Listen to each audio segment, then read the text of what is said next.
Hey everyone, I am Alex, and welcome back to another episode. If you are tuning in for the very first time, seriously, welcome. We are so glad you found us, and we hope you stick around because we have got a lot of good stuff coming your way. And if you are one of our regulars, one of those incredible people who keeps showing up week after week, thank you. From the bottom of our hearts, thank you. You have no idea how much it means to us to know that out of everything competing for your attention, you chose to be here. That is not something we take lightly ever. Hello everyone, and I'm Sofia. Honestly, every time I sit down to record, I think about the person on the other side of this microphone.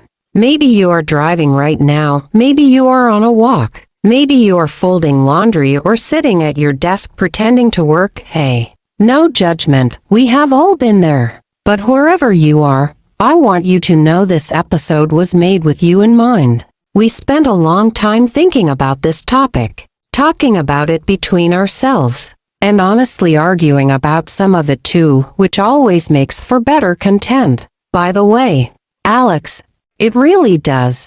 And today's topic is one that I personally have wrestled with for years. I am not standing here as someone who has it all figured out. I am standing here as someone who has wasted enormous amounts of time on the wrong people, the wrong habits, the wrong priorities, and has had to learn, sometimes painfully, what it actually means to respect your own time. So this is not a lecture. This is a conversation, a real one. Today we are diving deep into one of the most important subjects we have ever covered on this show, and that is the subject of time. Specifically, the time we waste, the hours that vanish, the days that blur into weeks, and the weeks that somehow become years. We have all experienced that unsettling feeling of looking back and thinking, wait, where did that time go? What do I actually have to show for it? And if you have ever felt that way, this episode is for you. It really does. And today's topic is one that I personally have wrestled with for years. I am not standing here as someone who has it all figured out. I am standing here as someone who has wasted enormous amounts of time on the wrong people, the wrong habits, the wrong priorities, and has had to learn, sometimes painfully, what it actually means to respect your own time. So this is not a lecture. This is a conversation, a real one. Today we are diving deep into one of the most important subjects we have ever covered on this show, and that is the subject of time. Specifically, the time we waste, the hours that vanish, the days that blur into weeks, and the weeks that somehow become years. We have all experienced that unsettling feeling of looking back and thinking, wait, where did that time go?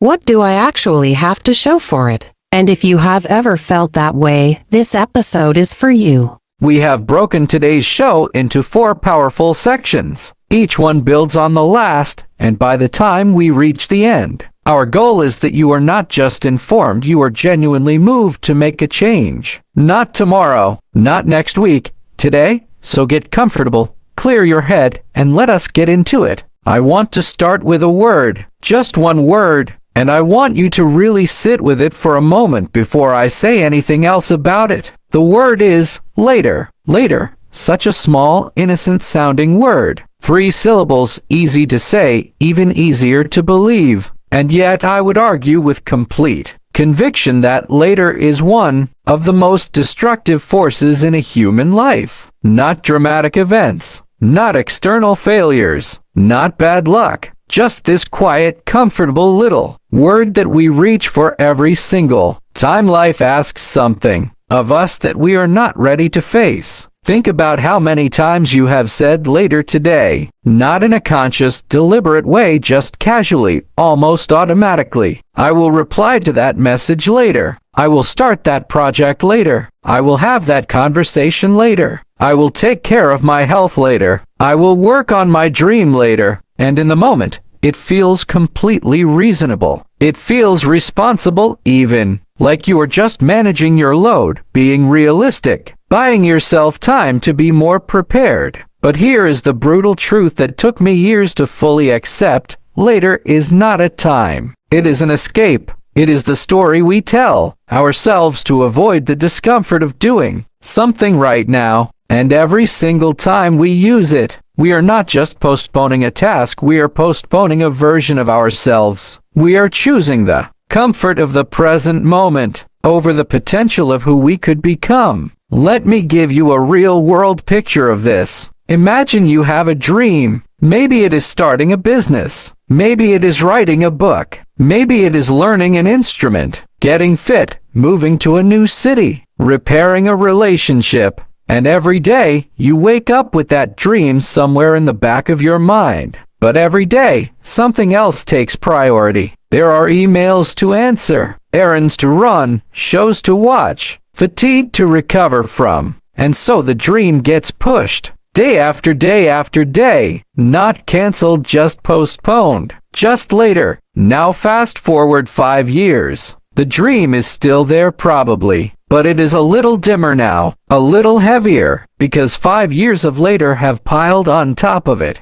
And now it feels less like an exciting possibility and more like a source of guilt. You know what I am talking about. We all have at least one of those dreams sitting in the corner of our minds, gathering dust. The compounding effect of later is devastating precisely because it is invisible. One postponement means nothing. But 1,000 postponements, that is a pattern. That is a life. The researchers call it future self-continuity, the extent to which we feel connected to our future self. And study after study shows that people who feel disconnected from their future self make consistently worse decisions in the present. They procrastinate more. They save less. They invest less in their health, their relationships, their growth. Because the future feels abstract. It feels like someone else's problem.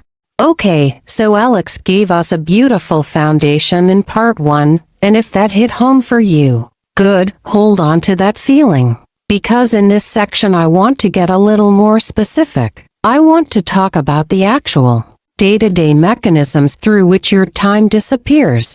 Because most of us are not losing time to dramatic, obvious things. We are losing it to what I call the hidden thieves, the quiet, normalized, socially acceptable habits and patterns that drain hours from your life while wearing the disguise of something harmless. Let us start with the most obvious one, because even though we all know about it, we are still not taking it seriously enough. Mindless scrolling and digital consumption. I am not here to tell you social media is evil. It is not. It is a tool, and like any tool, its value depends entirely on how you use it.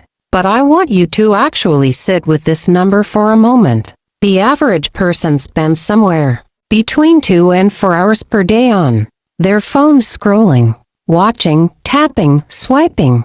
Let us be conservative and say 2.5 hours. That is 17.5 hours per week. That is roughly 910 hours per year. Which means, and I want you to really feel this, you are spending more than 37 full days every single year consuming content that, in most cases, you will not remember by tomorrow morning. 37 days. What could you build with 37 days? What could you learn? What relationship could you deepen? What creative project could you bring to life? The math is not meant to make you feel guilty, it is meant to make you aware. Because most of us have never actually looked at our screen time and translated it into yearly numbers.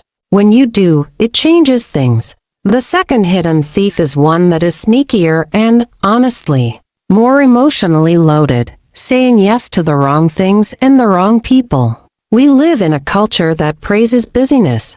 Being busy feels productive. It feels important. And so we fill our schedules with commitments, meetings that could have been emails, social obligations we attend out of guilt, projects that are not aligned with our goals, favors that drain us more than they give. And all of this is wrapped in the language of being a good person, a team player, or reliable friend. But here is what nobody talks about. Every yes is a no to something else. Every time you say yes to an obligation that does not serve you, you are saying no to an hour of sleep, a workout, a creative session, a meaningful conversation, or simply a moment of stillness that your nervous system desperately needs. Your time is a finite resource. It does not expand to accommodate everything you agree to. Something always gets cut, and more often than not, it is the things that matter most to you, because those are the things without deadlines, without external accountability, without someone waiting for you to show up.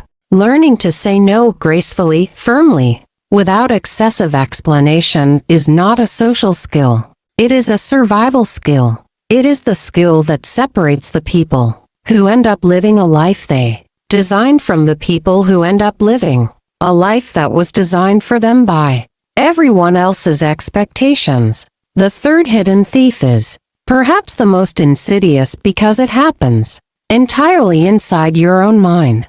The time and energy you give to things you cannot control, worrying, rumination, overthinking, replaying, conversations that already happened and cannot be changed, obsessing over other people's opinions, other people's decisions, circumstances that are entirely outside your influence. This is not just a time thief, it is an energy thief. And energy is the currency that makes time worth anything. You can have all the hours in the world, but if your mental bandwidth is consumed by anxiety and overthinking, those hours are not available to you in any meaningful way. You are physically present but mentally absent, and that is one of the most painful forms of time loss, not just losing the hours, but losing your ability to be fully alive inside them. The practice of identifying your personal hidden thieves is not about perfection or deprivation.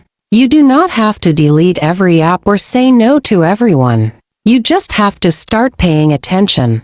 Keep a time journal for 1 week, honest, unsentimental, just the facts. Write down where your attention actually goes. Most people are shocked by what they find, and that shock is where change begins. Take care of yourselves, everyone. We will see you in the next episode.